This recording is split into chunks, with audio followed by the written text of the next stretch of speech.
आप देख रहे हैं सच का अंश न्यूज चैनल सच के साथ। पंचायतों के चेयरमैन, ग्राम प्रधान और सभी पार्षदों के साथ आज के इस संवाद कार्यक्रम में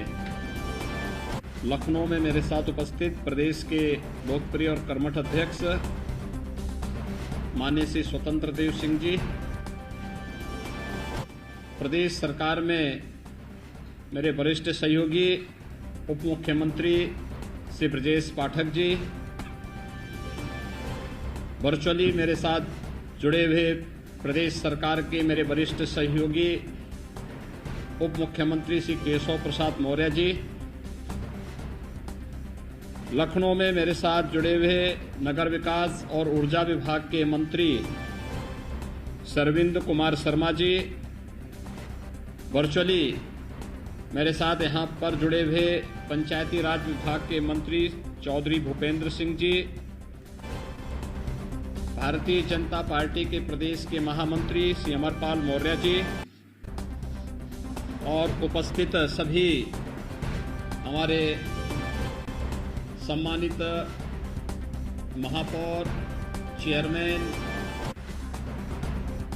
पंचायत के हमारे ग्राम प्रधानगण, पार्षदगण, सभी माननीय सांसद, विधायक, क्षेत्रीय अध्यक्ष, जिलाध्यक्ष और अन्य सम्मानित पदाधिकारीगण और सभी हमारे प्रत्याशीगण और उपस्थित भाइयों बहनों, मुझे बहुत प्रसन्नता है। कल हमें इसी समय आप लोगों से संवाद बनाना था, लेकिन समाजवादी पार्टी के द्वारा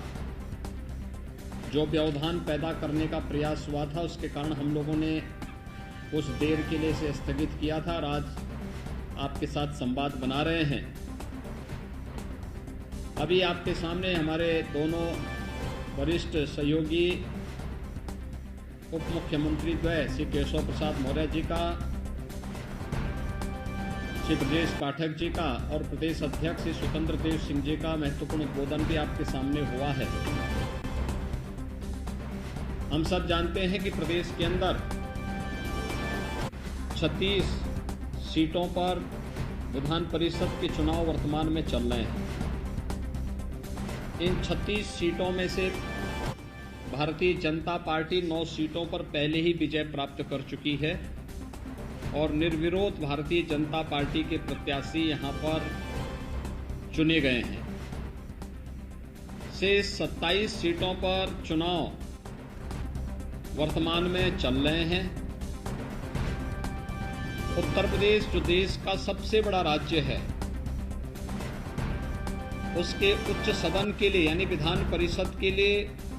इन 36 सदस्यों की एक बड़ी भूमिका होगी। याद करिए, जब सरकार का गठन 2017 में आप सबने आदरणीय प्रधानमंत्री जी के आह्वान पर प्रदेश में किया था, तब विधान परिषद में समाजवादी पार्टी का बोलबाला था और वह प्रदेश के विकास के हर कार्य में रोड़ा अटकाती थी, बैरियर बनने का काम करती थी। जैसे तैसे हम लोग उस समय विधान परिषद के अंदर प्रदेश के विकास के लिए, लोक कल्याण के लिए, गरीबों के उत्थान के लिए, नौजवानों के लिए, किसानों के लिए, मजदूरों के लिए, व्यापारियों के लिए, महिलाओं के लिए, समाज के विभिन्न तबकों के लिए लागू होने वाली योजनाओं को जैसे तैसे किसी प्रकार से पास करा पाते थे। लेकिन आज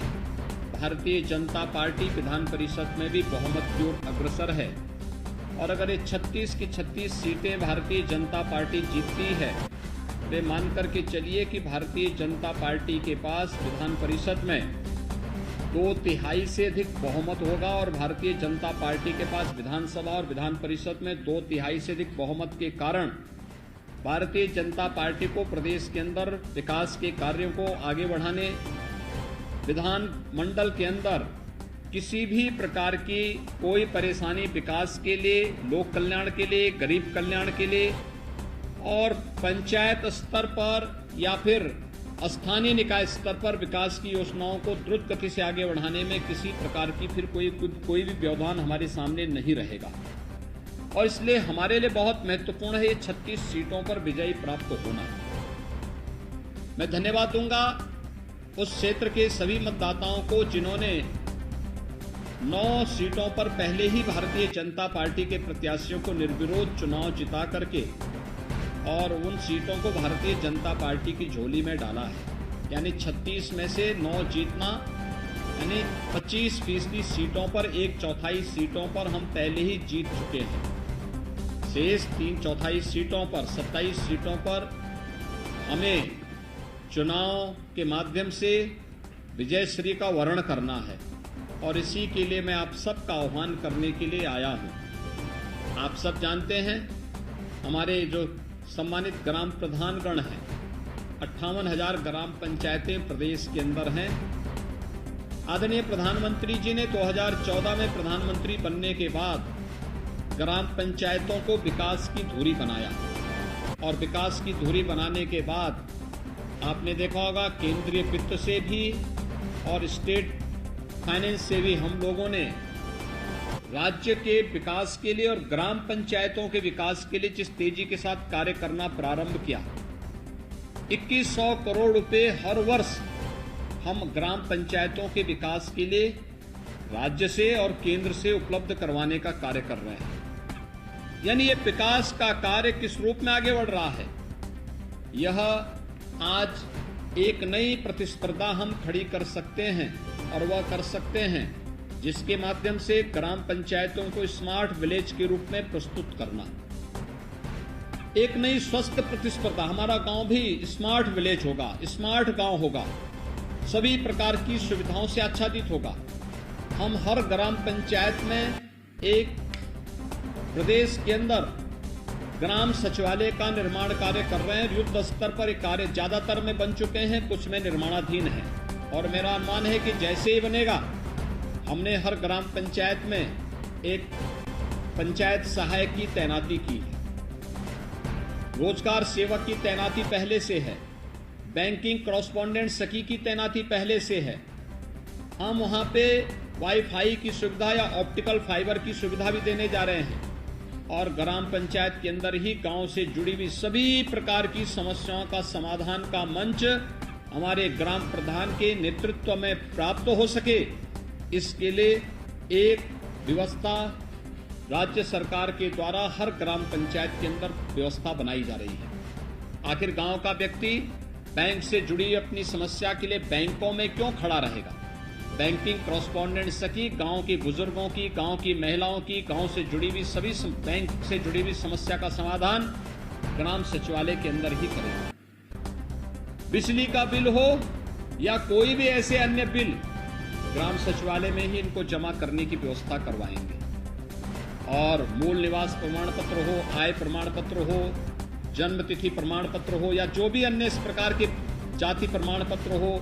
दिव्यांग सर्टिफिकेट हो, ये सभी चीजों को धीरे धीरे करके हम ग्राम सचिवालय के अंदर ही इसको बनाने की प्रक्रिया के साथ जोड़ रहे हैं। और हम लोगों ने तो आपने देखा होगा पहले कार्यकाल के दौरान ही ग्राम प्रधानों के अधिकार को बढ़ाया। हम लोगों ने कहा कि अगर आरईएस का जेई या येई आपके गांव में आने में उसको कठिनाई है, समय लगता है, नहीं आ पा रहा है, ब्लॉक से आपके पास इंजीनियर आने में कठिनाई है, आपको हमने सुविधा दी है कि आप इम्पैनल्ड इंजीनियर्स में से किसी को भी बुला करके अपना गांव की पूरी विकास की कार्य योजना को आगे बढ़ाने में अपना योगदान दे सकते हैं। हमने आपके कार्य के दायरे को बढ़ाया, मानदेय को बढ़ाने का कार्य भी किया और साथ ही साथ एक व्यवस्था और भी बनाई कि आवश्यकता पड़ती है तो सुरक्षा की बीमा कवर भी हर पंचायत प्रतिनिधि को उपलब्ध करवाने का कार्य भी प्रदेश सरकार ने आपके लिए प्रारंभ किया है। और इस दिशा से एक सरकार जो सकारात्मक सोच के साथ विकास के इन कार्यक्रमों को आगे बढ़ाई है, उस सरकार के द्वारा न केवल जनता जनार्दन ने अभी हमें 2/3 बहुमत से प्रदेश के अंदर आदरणीय प्रधानमंत्री जी के नेतृत्व में पूर्ण बहुमत की सरकार बना करके दिया है, तो विधानसभा में तो हमें बहुमत मिल गया है, विधान परिषद में बहुमत के लिए ये 36 सीटों पर भारतीय जनता पार्टी के प्रत्याशियों का विजयश्री होना यह अत्यंत महत्वपूर्ण है और इसके लिए मैं आपका आह्वान करने के लिए आज यहाँ पर उपस्थित हुआ हूँ। भाइयों बहनों, ऐसे ही आपने देखा होगा नगरीय क्षेत्रों में भी व्यापक परिवर्तन लाने का काम हुआ। हमारे 17 नगर निगम है। इस 17 नगर निगमों को 10 को भारत सरकार के सहयोग से शेष 7 को राज्य सरकार अपने स्तर पर स्मार्ट सिटी के रूप में आगे बढ़ाने का कार्य कर रहा है। 60 सिटी में अमृत योजना के अंतर्गत हमारे यहाँ कार्य चल रहा है। और यही नहीं, प्रदेश के अंदर पंडित दीनदयाल उपाध्याय नगरीय विकास योजना के माध्यम से भी हम नगर पंचायतों को और भी आगे न केवल उसको अधिकार दे रहे हैं बल्कि उनके समग्र विकास की एक ठोस कार्य योजना को आगे बढ़ाने का काम भी कर रहे हैं। मेरा आप सबसे आह्वान होगा, अगर स्मार्ट सिटी मिशन के अंतर्गत, अमृत योजना के अंतर्गत या राज्य सरकार के द्वारा जो सुविधाएं आपको उपलब्ध कराई जा रही हैं, इन सुविधाओं को सरकार ने बिना भेदभाव के हर एक स्तर पर पहुंचाने का काम किया और उसी में आपका आह्वान करने के लिए आज मैं और मेरे सभी सहयोगी आपके साथ आए हैं। आज हमारे साथ माननीय सांसद भी जुड़े हैं, माननीय विधायकगण भी जुड़े हैं, हमारे मंत्रीगण जुड़े होंगे। मेरा उन सबसे आग्रह होगा, अगले 4-5 दिन का समय हम अपने अपने क्षेत्रों में जो हमारे पार्टी के द्वारा अधिकृत प्रत्याशी हैं, इन सभी प्रत्याशियों को विजयी बनाने के लिए पूरी रणनीति बना करके और विधान परिषद में भी पूर्ण बहुमत का हम सबके पास समर्थन हो, इसके लिए उन्हें विजयश्री उपलब्ध कराने की दृष्टि से उस प्रकार की रणनीति स्थानीय स्तर पर पार्टी के द्वारा बनाई गई रणनीति के तहत हम कार्य करें और जितने भी हमारे चुने गए जनप्रतिनिधि हैं, माननीय सांसद, माननीय विधायक, जिला पंचायत के माननीय सदस्य, क्षेत्र पंचायत के माननीय सदस्य, ग्राम प्रधान, चेयरमैन, महापौर, पार्षद, ये सभी ग्राम प्रधान, ये सभी लोग मिलकर के फिर से भारी बहुमत के साथ अभी आपने 10 मार्च को जो परिणाम दिया है, इस परिणाम ने एक बार फिर से देश और दुनिया के सामने भारतीय जनता पार्टी के डंके को मजबूती के साथ आदरणीय प्रधानमंत्री जी के नेतृत्व में स्थापित करने का काम किया है। और हम एक बार फिर से इस बात को साबित करें कि भारतीय जनता पार्टी ही प्रदेश के विकास के विजन को लेकर के आगे बढ़ी। भारतीय जनता पार्टी ही इस लक्ष्य को आगे बढ़ाने का कार्य कर सकती है। और इससे मेरा आप सबसे अनुरोध होगा कि 9 अप्रैल को ये चुनाव होने हैं और 9 अप्रैल के पहले अपनी पूरी कार्य योजना बना करके हर एक सीट पर भारतीय जनता पार्टी जीते, इसको मजबूती के साथ लागू करने की तैयारी हमारी होनी चाहिए। और इसके लिए मेरी अपील होगी आप सभी से। आप सब जानते हैं कि 75 में से 67 सीटों पर जिला पंचायत अध्यक्ष भारतीय जनता पार्टी के हैं। 825 विकास खंडों में से 600 से अधिक विकास खंडों में ब्लॉक प्रमुख भी भारतीय जनता पार्टी के समर्थक हैं। मेरी आप सबसे अपील होगी, 17 में से 14 महापौर भारतीय जनता पार्टी के समर्थन से बने हैं। 200 नगर पालिकाओं में चेयरमैन ज्यादातर में भारतीय जनता पार्टी के कार्यकर्ता हैं। हम सभी का सहयोग लेकर के ऐसे ही नगर पंचायतों में भी हमने तो अभी एक नगर पंचायत के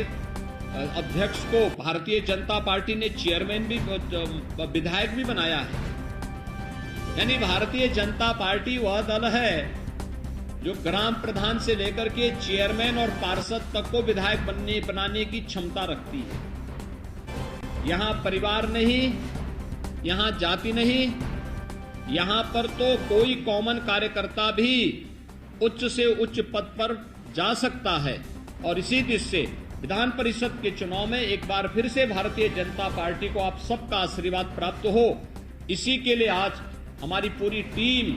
आपका आह्वान करने के लिए वर्चुअली आपके साथ जुड़ रही है।